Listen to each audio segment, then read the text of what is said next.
Hello friends, मेरा नाम है तपिश और स्वागत है आपको अपने गार्डनिंग चैनल में। तो आज का वीडियो काफ़ी इन्फॉर्मेटिव होने वाला है। अगर आपने भी चीकू का प्लांट लगा रखा है, चाहे से वो गमले में हो या फिर ज़मीन में हो या फिर लगाने का प्लान कर रहे हैं, तो ये वीडियो आपको पूरा देखना चाहिए, क्योंकि इसमें मैं आपको सारी डिटेल्स बताऊँगा। आपको किस तरीके से आप प्लांट्स में अच्छी फ्रूटिंग ले सकते हैं, उसकी ग्रोथ कितनी अच्छी कैसे ले सकते हैं, कब वाटरिंग का ध्यान रखना है, कितनी सनलाइट वगैरह चाहिए उसमें, तो सारी रिक्वायरमेंट यहाँ पे आपको पता पड़ जाएगी उसमें। और आज मौसम देखो काफ़ी अच्छा हो रहा है, क्योंकि आज अगर एक तो धूप वगैरह बिल्कुल भी नहीं हो रही, बिल्कुल ठंड वाला मौसम टाइप का हो रहा है, जिसमें कोहरा टाइप का जैसा हो रहा है। और सुबह से आज ऐसा मौसम है। अभी 2-3 दिन पहले तो बारिश भी हुई थी यहाँ पे 1 तारीख को, जो मतलब न्यू ईयर पे उस पे। तो अभी हम चलते हैं हमारे यहाँ प्लांट्स के यहाँ पे। तो सबसे पहले तो देखो, चीकू एक ना काफ़ी अच्छा हार्डी प्लांट है, जो आराम से हमारे एनवायरनमेंट में यहाँ पे सूटेबल वे में लग जाता है, जिसमें ज़्यादा केयर की नहीं रिक्वायरमेंट नहीं होती, कि बहुत ज़्यादा डेलिकेट प्लांट है, वेस्ट टाइप का प्लांट नहीं है। और फ्रूट प्लांट अगर आप लगाने का प्लान कर रहे हैं, तो ये प्लांट आप प्रेफर कर सकते हैं उसमें यहाँ पे। तो बेसिक अगर इन चीज़ों का ध्यान रखें तो चीकू को आप सेलेक्ट कर सकते हैं वहाँ पे उसमें। नेक्स्ट अपना आता है वहाँ पे, चीकू का पौधा गमले में लगाएं अपन या फिर ज़मीन में लगाएं। देखो, अगर आपके पास ज़मीन है तो सबसे बढ़िया ऑप्शन है कि ज़मीन में आप लगा लीजिए, क्योंकि वहाँ तो उससे तो बेस्ट कुछ हो ही नहीं सकता। गमला तो हमारे पास ज़मीन नहीं होती बाय चॉइस वहाँ पे, तो हमें लगाना पड़ता है उसमें वहाँ पे, क्योंकि वहाँ कोई ऑप्शन नहीं है। पर अगर आपके पास ज़मीन है वहाँ पे, तो इसको लगाएं और काफ़ी अच्छी ग्रोथ वहाँ पे करेगा। उसमें ब्रांचेज भी काफ़ी अच्छे डेवलप होगी, ग्रोथ अच्छे से आएगी, आपको रिजल्ट वगैरह काफ़ी अच्छे से देखने को मिलेगा। और अगर गमले में लगाने का प्लान कर रहे हैं, तो गमले का साइज़ कम से कम भी वहाँ पे 18 इंच का होना चाहिए। अगर प्लांट छोटा है, बिल्कुल मतलब 1.5-2 फीट का है, तो आप फिर भी एक बार 12-15 इंच की उसमें लगा सकते हैं, लेकिन आपको बाद में जाके उसको शिफ्ट करना पड़ेगा। और अगर आपका प्लांट 3-4 फीट के हाइट का है ऑलरेडी, तो उसको आपको कम से कम भी 18 इंच के गमले में लगाना चाहिए। ग्रो बैग में स्पेशली प्रीफर करें। गमले का क्या होता है ना, नीचे का डायमीटर वहाँ पे छोटा हो जाने लग जाता है, पर ग्रो बैग में क्या होता है, पूरा अच्छा स्पेस यहाँ पे इसको प्लांट को मिलता है। और उसकी प्लांट की मैं आपको हाइट दिखाता हूँ। ये देखो, हमारे यहाँ पे गिलेरिया वगैरह भी। प्लांट की आपको हाइट दिखाता हूँ मैं, ये 18 साइज़ के इंच की ग्रो बैग में है, और उसकी प्लांट की हाइट अच्छी खासी हो रही है, आराम से 4.5-5 फीट का प्लांट ये हो रहा है पूरा, ये अगर यहाँ से हम इसको पूरा काउंट करें तो। और मैं ये लाया था जब मैं इसकी हाफ साइज़ का था, और इसकी जो ग्रोथ थी मतलब बिल्कुल नॉर्मल ग्रोथ वाला था। उसमें अभी 1 साल पुराना प्लांट है ये। मैं लास्ट ईयर अक्टूबर के टाइम पर जब मैंने गार्डन में करा था पूरा, तब मैं लाया था, तब मैं उस टाइम पर मैंने सारे लगाए थे। तो एक यहाँ पर लग रहा है, इसकी हाइट आप देख सकते हैं, काफ़ी अच्छी हाइट है। और एक वहाँ पर लग रहा है, उसकी लाइन से 3 लग रहे हैं वहाँ पर। यहाँ पे ये वाला, इसके साथ में ये वाला, और इसके साथ में ये वाला, ये सब एक ही टाइम पे मैं लाया था। पर सबकी साइज़ में और ग्रोथ में क्यों फ़र्क है, वो भी मैं आपको आगे जाके पूरा बताऊंगा इसके बारे में, और इसका रीज़न बताऊंगा उसका। नेक्स्ट अपना आता है सनलाइट का, जो रिक्वायरमेंट हमें कितनी पड़ती है प्लांट्स के लिए। तो ये जो भी फ्रूटिंग प्लांट होते हैं, फ्लावरिंग प्लांट होते हैं, उनमें सनलाइट की रिक्वायरमेंट काफ़ी अच्छी चाहिए होती है। तो फ्रूटिंग प्लांट में भी अगर आप देखेंगे, तो कम से कम भी इसको 6 से 8 घंटे की सनलाइट की रिक्वायरमेंट होती है। अगर इसको सनलाइट प्रॉपर नहीं मिलेगी, तो क्या होगा ना, इसमें फ्लावरिंग नहीं आएगी, इसमें फ्रूटिंग वगैरह नहीं आएगी, फिर इसकी ग्रोथ वगैरह में भी आपको इम्पैक्ट देखने को मिलेगा।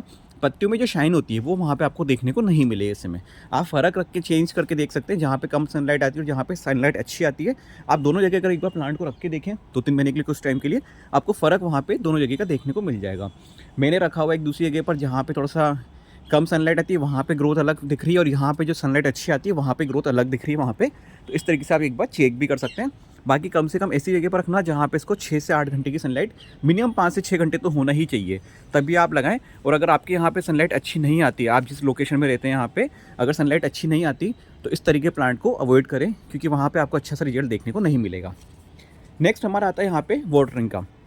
देखो, पानी है ना सबसे बड़ा अपना पॉइंट होता है। अगर पानी आपने सही तरीके से देना सीख लिया, तो आपके प्लांट्स, मैक्सिमम प्लांट्स आपके अच्छे से ग्रोथ करेंगे, प्लांट्स का मरने के चांसेस बहुत कम हो जाएंगे।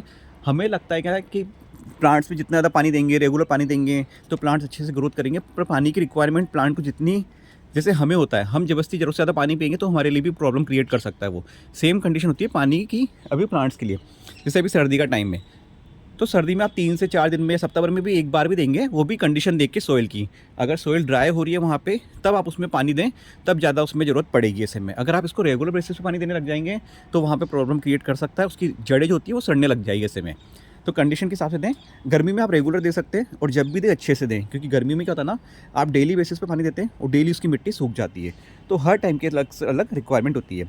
बरसात में क्या होता है ना, बरसात में पानी तो रेगुलर मिलता है, लेकिन अगर आपका ग्रो बैग का या फिर गमले का ड्रेनेज सिस्टम अच्छा है, मिट्टी आपकी अच्छी है, तो उस टाइम पे प्लांट्स वहाँ पर आराम से सर्वाइव कर जाते हैं। क्योंकि बारिश के पानी में तो अलग ही मिरेकल होता है, मतलब जादू होता है वहाँ पे उसमें तो, क्योंकि उस टाइम पे प्लांट्स अपने आप ही अलग ही लेवल पे ग्रोथ करते हैं, तो वहाँ पे प्लांट्स को ज़्यादा दिक्कत नहीं आती है इसमें। और फिर भी ड्रेनेज अगर ख़राब होगा, पानी भरा रह जाएगा उसमें, तो वहाँ पर भी प्लांट्स वहाँ पर दिक्कत कर सकते हैं ऐसे में।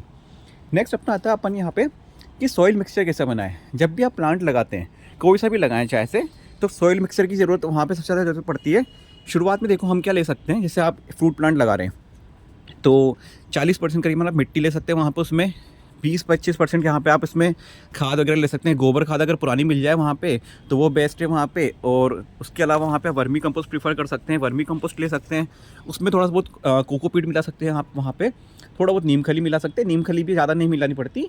अगर आप 18 बाई 18 के इंच के ग्रो बैग का मिला रहे हैं तो उसमें वहाँ पे आप 1 मुट्ठी मिलाएंगे तो सफिशिएंट रहेगी। वहाँ पे बहुत ज़्यादा नहीं मिलानी चाहिए उसमें, वो सिर्फ इसलिए ताकि अंदर वहाँ पे मिट्टी में कोई कीड़े वगैरह नहीं लगे, उसके पर्पज़ से मिलाई जाती है वहाँ पे। और बाकी जो भी आप ऑर्गेनिक वे में प्रीफर करते हैं वहाँ पे वो चीज़ें ले सकते हैं उसमें। मैं बहुत ज़्यादा चीज़ों का ऐसा नहीं करता कि मेरे पास सब चीज़ें हो, तभी जो चीज़ें मेरे पास अवेलेबल होती है उस हिसाब से मैं यहाँ पे प्रीफर कर लेता हूँ। जैसे मिट्टी हो गई, मिट्टी में हमारी अगर ऑर्गेनिक पूरी तरह से खाद हो रही है तो मिट्टी भी आपकी अच्छी हेल्दी आती है, तो वो भी अच्छा एक बेनिफिट मिलता है। क्योंकि मैं केमिकल वगैरह बिल्कुल यूज़ नहीं करता प्लांट्स में, स्पेशली कभी भी फ्रूट प्लांट, वेजिटेबल प्लांट, इनमें तो करो ही मत। क्योंकि अगर आप घर पे लगा रहे हो और फिर भी आप केमिकल यूज़ कर रहे हो तो फिर तो लगाना नहीं लगाना बेकार है। बाकी प्लांट्स में भी अवॉइड करो जितना अच्छा रहेगा, क्योंकि मिट्टी जितनी अच्छी हो जाएगी उतना ही आपका प्लांट आपका ग्रोथ करेगा। मिट्टी हेल्दी होगी तो उसमें बेनिफिशियल बैक्टीरिया भी वहाँ पे डेवलप होंगे इससे में। नेक्स्ट अपना आता है फर्टिलाइज़र कौन सा दें। फर्टिलाइज़र की अगर आप बात करें तो एक बार आपने पौधा लगा दिया उसके बाद 3-4 महीने तक तो वैसे भी आपको ज़रूरत नहीं पड़ती, नॉर्मल वो ग्रोथ करता रहता है क्योंकि उसकी मिट्टी में आराम से अच्छे से फर्टिलाइज़र रहता है। लेकिन जैसे कि ये फ्रूट प्लांट है, काफ़ी इसमें ग्रोथ में काफ़ी इसमें एनर्जी रिक्वायरमेंट होती है, तो इसमें रेगुलर बेसिस पर हमें यहाँ पे फ्रूट प्लांट में देने की रिक्वायरमेंट होती है। तो इसके लिए आप क्या कर सकते हैं, हर महीने में वहाँ पे एक बार 1 से 2 मुट्ठी वर्मी कंपोस्ट दे सकते हैं, या फिर गोबर की पुरानी खाद होती है वो दे सकते हैं वहाँ पे, तो काफ़ी प्लांट्स को अच्छी एनर्जी मिलेगी। सर्दी के टाइम पे आप इसमें सरसों की खली का लिक्विड दे सकते हैं। सरसों की खली का लिक्विड काफ़ी अच्छा रहता है, जो मतलब मैं भी बना के रखा है और मैं उसको रेगुलर बेसिस पे देता रहता हूँ। बीच में जैसे अभी धूप निकलेगी तब मैं उस टाइम पे दूंगा, क्योंकि अभी तो मौसम काफ़ी ठंडा हो रहा है, इस टाइम पे फिर देना सही नहीं है। जब भी धूप वगैरह निकलेगी तब मैं उसको वहाँ पे दे देता हूँ, और वो भी आप डाइल्यूट करके दें, उसका प्रॉपर आप तरीके से देख के उस हिसाब से दें। हल्के पीले कलर का जो लिक्विड बन जाता है उस तरीके का जो लिक्विड होता है वो देना चाहिए। ज़्यादा गाढ़ा अगर आप दे देंगे या फिर वो एकदम बिना डाइल्यूट करे हुए दे देंगे तो भी प्लांट्स को प्रॉब्लम क्रिएट हो सकती है। और शुरुआत में जब भी आप फर्स्ट टाइम दें तो कोई सा भी फर्टिलाइजर दें, चाहे से ऑर्गेनिक हो या केमिकल हो, दूसरा भी आप जो भी दे रहे हैं अगर, तो वहाँ पर उसकी क्वांटिटी कम रखें, उसको डाइल्यूट करके इस तरीके से दें। ऑर्गेनिक फर्टिलाइजर भी अगर हम ज़्यादा देते हैं, जैसे मान लो कई बार हम गौमूत्र दे देते हैं, गौमूत्र भी अगर आपने ज़्यादा दे दिया क्वांटिटी के हिसाब से या कोई भी दूसरा फर्टिलाइजर, तो वहाँ पर भी प्लांट्स प्रॉब्लम क्रिएट कर सकते हैं इससे में। तो उन चीज़ का ध्यान रखो। उसके अलावा अगर आप फ्लावरिंग हो रही है, जैसे फ्रूटिंग हो रही है, जैसे फ्रूटिंग अभी इस टाइम पे हमारे यहाँ पे काफ़ी अच्छी हो रही है और रेगुलर बेसिस पे यहाँ पे नई नई फ्लावरिंग भी निकलती रहती है और फ्रूटिंग यहाँ पे कन्वर्ट होती रहती है। जबकि ये 1 साल पुराना प्लांट है, फिर भी काफ़ी अच्छी इसमें यहाँ पे ग्रोथ देखने को मिल रही है इस जगह पर। जैसे देखें तो ये एक छोटा यहाँ पे इस तरह की चीकू काफ़ी सारे यहाँ पे देखने को मिल रहे हैं, और ये पिछले साल लगाया था तो 1 साल के हिसाब से काफ़ी अच्छा इसमें रिजल्ट है। और नई नई ब्रांचेस देखो आप, नई नई ब्रांचेस भी इसमें देखने को मिल रही है। इसके साथ साथ यहाँ पे देखो आप, यहाँ पे देखिए पूरा यहाँ पे इसमें ऊपर फ्लावरिंग फ्रूटिंग बंच में 4-4 5-5 यहाँ पे एक साथ फ्रूट दिखने लगते हैं इसमें। और जैसे जैसे प्लांट ही मैच्योर होता जाएगा और अच्छा इसमें यहाँ पे रिजल्ट देखने को मिलता रहेगा। इसमें यहाँ पे देखिए, और प्लांट की आप कैनोपी देखिए, इसकी ग्रोथ देखिए, हर जगह से नई नई पत्तियाँ इसमें यहाँ पे देखने को मिल रही है इसमें यहाँ पे। ये चीज़ हो गई यहाँ पे फर्टिलाइज़र की। और इसके अलावा हम यहाँ पे जब फ्रूटिंग हो रही है तब ऑर्गेनिक पोटाश हम दे सकते हैं यहाँ पे, जिसके लिए हम बनाना पील फर्टिलाइज़र ले सकते हैं, या फिर आजकल बायो पोटाश भी आने लग गया, अगर आप वहाँ वो चाहें तो वो भी प्रेफर कर सकते हैं। बाकी आप घर से जो प्रेफर करें, जितना हो सके घर से ट्राई करें, ऑर्गेनिक पोटाश यहाँ पे मिल जाए आपको। केले की छिलके की सुखा के या फिर उसका लिक्विड बना के आप डाल सकते हैं, तो वो भी काफ़ी अच्छा उसमें पोटेशियम का सोर्स होता है। नेक्स्ट अपना आता है प्रूनिंग। कटाई कितनी ज़रूरी है नहीं, इसमें सबसे ज़रूरी चीज़ है ना जो मेरे को इसमें चीकू के प्लांट में लगी, हमें क्या लगता है कि हर प्लांट के लिए ना प्रूनिंग बहुत ज़रूरी होती है, पर इस प्लांट में जो मैंने ऑब्जर्व करा, मैंने उस प्लांट में वहाँ पे कोई कटाई नहीं करी, इसमें कोई नहीं करी, यहाँ पे इनमें और इसमें मैंने करके देखी। जहाँ जहाँ मैंने कटाई छटाई करी, इसमें थोड़ी बहुत प्रूनिंग करी इसमें यहाँ पे, उसके बाद इसकी क्या हुआ ना, ग्रोथ स्लो हो गई। अब आप देखो यहाँ पे मैंने इसकी कटाई करी थी यहाँ पे, जबकि काफ़ी टाइम हो गया इसको, लेकिन फिर भी इसकी ग्रोथ बहुत स्लो हो गई यहाँ पे। ये यहाँ पे कटाई करी तो इसके बाद यहाँ पे नई ब्रांचें जल्दी से नहीं आई। तो हमें इस प्लांट में यहाँ पे ज़्यादा प्रूनिंग की रिक्वायरमेंट नहीं होती। इस प्लांट में सिंपल सा है, आप सिर्फ अगर करना भी चाहते हैं तो बहुत सॉफ्ट प्रूनिंग करें, जैसे बिल्कुल टिप प्रूनिंग होती है वो कर दी। वो भी तब करें जब फ्रूट अगर इसका बंद हो जाए, ख़त्म हो जाए, उस टाइम पे जब फ्रूट इसमें दे दे एक बार, उसके बाद करें। अगर नहीं भी करेंगे ना तो ये प्लांट ऐसा है ठीक होगा कि ऑटोमेटिक अपने आप इसमें यहाँ पे काफ़ी अच्छे से इसमें ग्रोथ बनती रहती है और मल्टीपल ब्रांचेस निकालता रहता है ये। जैसे और दूसरे प्लांट होते हैं उसमें तो वहाँ हमें प्रूनिंग की रिक्वायरमेंट होती है, वो चाहे सेमी प्रूनिंग हो, हार्ड प्रूनिंग हो या सॉफ्ट प्रूनिंग हो। लेकिन यहाँ पे इसमें ज़्यादा प्रूनिंग की रिक्वायरमेंट नहीं होती है, तो इसमें अवॉइड करें। अगर आपका एक्सपीरियंस क्या रहा वो भी मुझे शेयर करना कमेंट सेक्शन में। मेरा जो एक्सपीरियंस रहा वो मैंने आपके साथ शेयर करा है, आपको रियलिटी में जो एग्जांपल है उसके साथ दिखा के। आप इसलिए देख सकते हैं चारों प्लांट की कंडीशन अलग अलग है। इसके अलावा एक छोटा प्लांट और मेरा लग रहा है, उसमें भी मैंने प्रूनिंग करी थी थोड़ी, तो वहाँ पे उसकी ग्रोथ ज़्यादा अभी तक नहीं हुई है इसमें। तो ये फ़र्क यहाँ पे देखने को मिला है। और ये बिना प्रूनिंग की यहाँ पे आप देखेंगे तो पूरे में अच्छी मल्टीपल ब्रांचेज यहाँ पे देखने को मिल रही है इस तरीके से। तो ये थोड़ा सा फ़र्क यहाँ पे लगा, और ये काफ़ी मतलब इंपॉर्टेंट है, क्योंकि इसको चीज़ को आप अगर ध्यान रखेंगे तो आपका प्लांट अच्छे से ग्रोथ करेगा। चीकू में फूल और फल कब आते हैं ये अब नई चीज़ है, क्योंकि हमारे पास देखो बहुत सारी अलग अलग क्यूरी होती है सबकी, कि हमारे यहाँ पे तो फ्रूट आता नहीं है, या फिर हमारा पौधा तो बढ़ रहा है लेकिन उसमें फ्लावरिंग नहीं हो रही।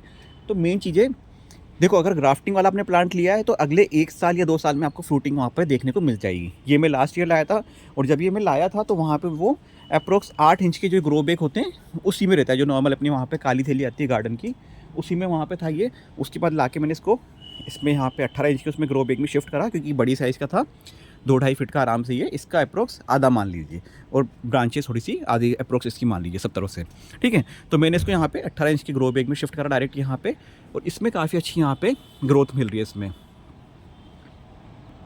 और इसकी जगह अगर आप सीड से लगा हुआ प्लांट लगाएंगे तो उसमें 5-6 साल कम से कम मानिए कि वहाँ पे आपको फ्रूटिंग देखने को मिलेगी। उसके बाद भी कोई श्योरिटी नहीं है।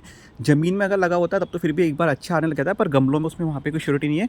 तो जब भी प्लांट लेकर आए, एक तो ग्राफ्टिंग वाला प्लांट लेकर आए। ग्राफ्टिंग किस तरीके से आप चेक कर सकते हैं यहाँ पे, इस तरीके से यहाँ पे ग्राफ्टिंग वगैरह हुई होती है इसमें यहाँ पे, तो इनको जरूर देखिए। जैसे यहाँ पे दिखाता हूँ मैं, इसमें भी हो रही है जैसे ये इस तरीके से, ये ग्राफ्टिंग बंदी हुई होती है इस तरीके से।